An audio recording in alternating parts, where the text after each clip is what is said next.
The Denver Broncos have their quarterback insurance for the 2021 NFL season. What's going on, bottom line viewers? It's Mitch here to give you my thoughts and analysis on the Denver Broncos trading for Carolina Panthers starting quarterback in 2020, Teddy Bridgewater. Will Bridgewater be their starter in 2021, or is he simply just insurance for Drew Lock to push Drew Lock as the backup in Denver? Before I give you my full thoughts on Bridgewater to the Broncos, make sure that you do spike that like button, and don't forget to subscribe to the Bottom Line View for more NFL videos, reactions, and analysis just like this.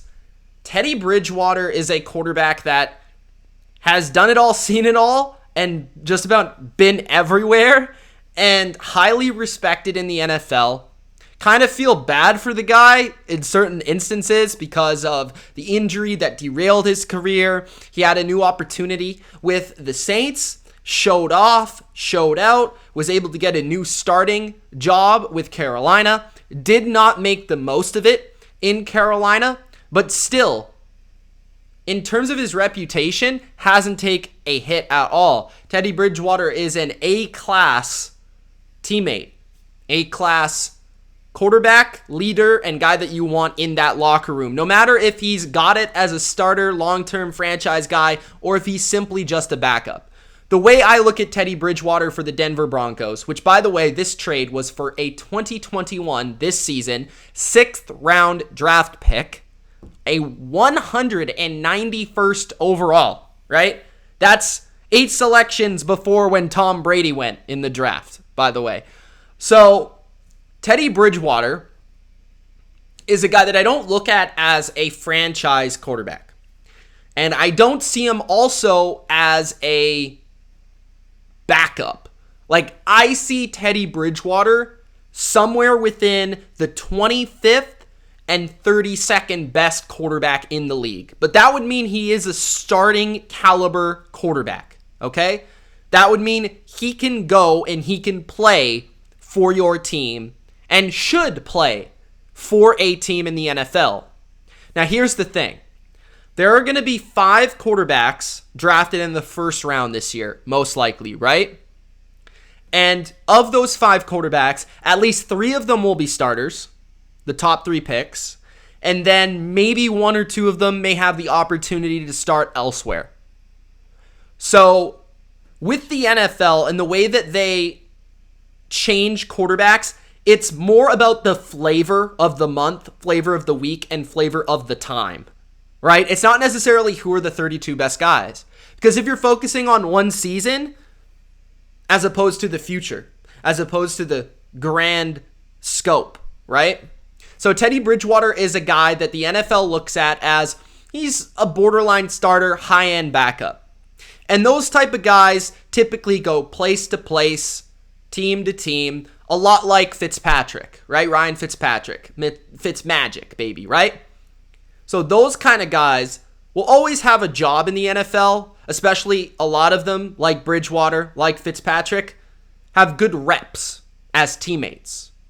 Good reps in the locker room. Teammates like them, right?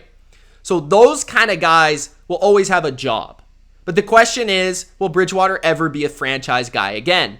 And I truly don't see it. And to be honest, I've never been a Teddy Bridgewater is a franchise quarterback guy. You know, when he was in Minnesota, when he was in New Orleans, when he was in Carolina. I thought Carolina made a good move getting Sam Darnold. Wasn't in love with it, but I thought it was an upgrade, at least in terms of talent, raw talent, right? You could argue that Bridgewater has been more productive, and the stats, the numbers, and the wins would suggest you're correct. But the upside with Darnold in comparison to Bridgewater, upside is here with Darnold, upside with Bridgewater, we know what he is. We know what Bridgewater is. And that's exactly what Denver is saying with this move.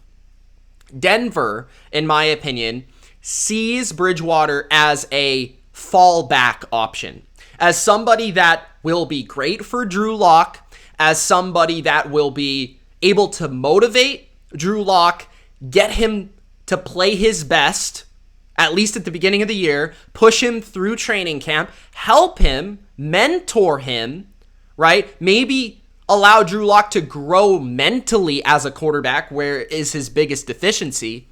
And if Drew Lock does not come through as their franchise quarterback, as their guy, which so far he has not looked the part, then Teddy Bridgewater can take over, and you have a quarterback who can start in this league. The problem with the Broncos last year is they put all their eggs in the Drew Lock basket. And even when Drew Lock was not performing to the level that you would expect of an NFL quarterback starter, they couldn't go with another option. They didn't have an alternative.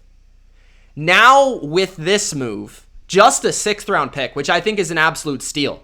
When you compare what Sam Darnold got and what Teddy Bridgewater got in a trade, 2nd plus versus 6th, and they're about the same level of player, certainly right now, the winner of that deal is Denver. There is no question about it. Carolina got nothing.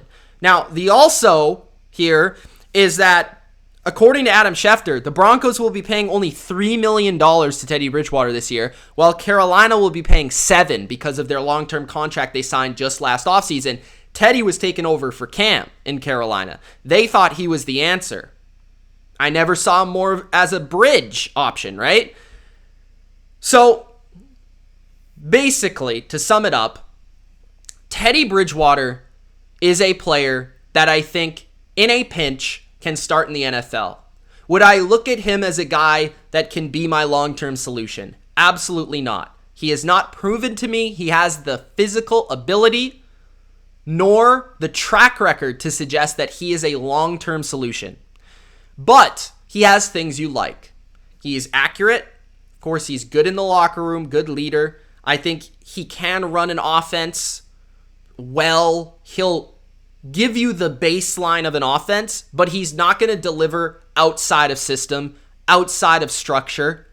He doesn't have a very strong arm, which limits his ceiling. But in terms of getting things done, managing a game, being a pro, Teddy Bridgewater has all of those things. When you look at his numbers from last year, it's kind of funny, honestly, because he threw for the most yards per game he's ever thrown for, 249, 15 touchdowns to 11 picks, 92 passer rating. Nothing sexy there, nothing flamboyant, impressive there. Bridgewater was kind of disappointing for Carolina. Bridgewater kept them in a lot of games. They were competitive in a lot of games, but then in other games, they lost games because of Teddy Bridgewater, because he couldn't make that play. At the end of the game, he couldn't come through, right? Tom Brady comes through. Even a guy like Matthew Stafford, Matt Ryan has shown time after time at the end of the game, if the game's close, they can come through, okay? Teddy Bridgewater can keep things competitive, keep things close, but never can make the play with his arm or his legs to deliver that victory. But what I'll say about Teddy is if Drew Lock doesn't end up working, maybe even Teddy wins this job, which I don't think will happen. I think it's still Drew Lock's to lose. Teddy can manage a team that will be driven by defense. That is this team, right? Denver. They're driven by their defense. They're going to have an elite defense. I think they'll go defense in the draft, and that's the other question to answer. At number 9, if they don't trade back, I think they're going to take Parsons at number 9. Because Fangio's a linebacker guy. Now, they could go corner. I don't really see it. Some people are suggesting J.C. Horn. I believe they'll take Parsons at number 9. They have a solid offensive line. They're getting their right tackle back. They've got a solid running game. Really impressive receiving core with plenty of weapons. And that's also, with Teddy Bridgewater, he's a distributor. He can get the ball to those playmakers and did a good job in Carolina doing so. I believe Bridgewater, if Drew Lock is not the answer, which they'll give them the opportunity to be the answer, Bridgewater can step in there, understands how to play on a defense-first team, and he'll execute. I also believe, I'm not 100% sure here, but I also believe there is connection between him and the offensive coordinator, Shermer. So I believe they go back to their Minnesota days. I could be wrong there. But overall, Bridgewater's run similar offenses. So that's the crossover point.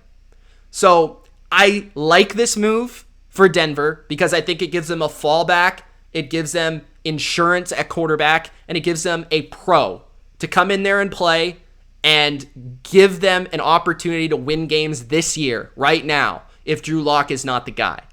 And he knows how to play with a team like this. So maybe he's not the sexiest quarterback. Maybe he's not, in terms of just flair and shock factor, not getting a Trey Lance, not getting a Justin Fields. I wouldn't completely rule that out, but I doubt it. I think they go defense now, and Vic Fangio is looking to win right now because they believe they have a roster right now with a pro at quarterback, with a guy that won't turn the ball over unnecessarily, will manage a game, will get the ball and distribute to playmakers. They can be something. Now, if Drew Lock is motivated by this, get the best out of him humanly possible, then that's the ceiling that the Broncos could have offensively at the quarterback position. But we will wait and we will see. I like this trade for the Broncos. Carolina, we knew this was coming. We knew this was going to happen. Sam Darnold's their guy. I don't think they're going to go quarterback in the draft, although some have suggested they will. We will see. But those are my thoughts on Teddy B to the Denver Broncos. Let me know yours in the comment section below. It's Mitch. If you enjoyed, don't forget to Gronk spike that like button and subscribe to the channel for more NFL. Peace.